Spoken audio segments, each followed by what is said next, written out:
Recently, I took a day apart in order to spend an uninterrupted period of time just reading and thinking and praying.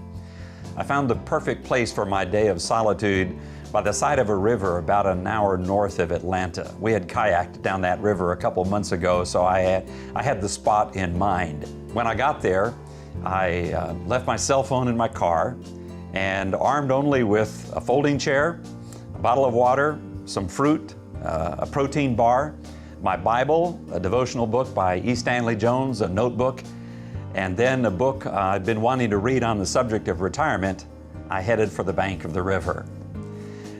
With my 65th birthday approaching fast next spring, retirement is no longer just an academic interest for me. It's becoming a little bit more personal than that. Except for one moment when several people on kayaks floated by and spoke to me, the only sounds I heard for hours were the sounds of water cascading over the rocks and the occasional bird flying by. I was particularly struck by some of the ideas that Cynthia Yates, the author of the book on retirement, shared. She writes not just about retirement, but about life, and has some important things to say. So let me share a couple of her ideas with you.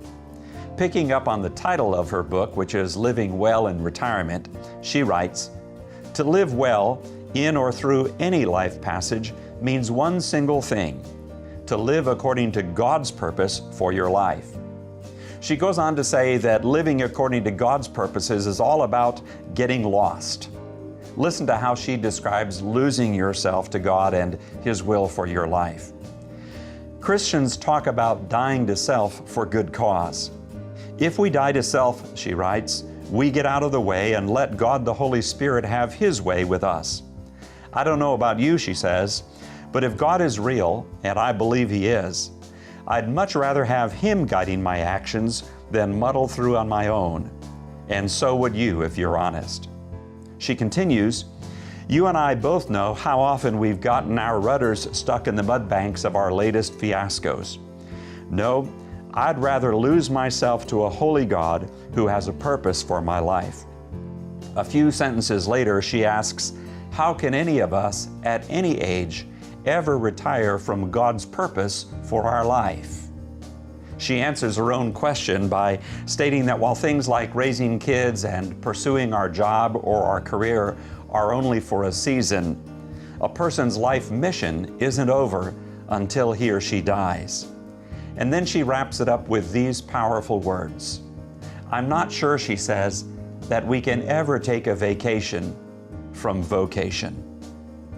I'm convinced that at every season of life, the secret to living well lies in surrendering to God and God's purposes. Finding God's purposes isn't just for pastors or missionaries or martyrs. No, every one of us can and should find God's purpose for our lives. And it's when we surrender to Him and His purposes, when we get lost and lose our life in Him, that we really begin to live.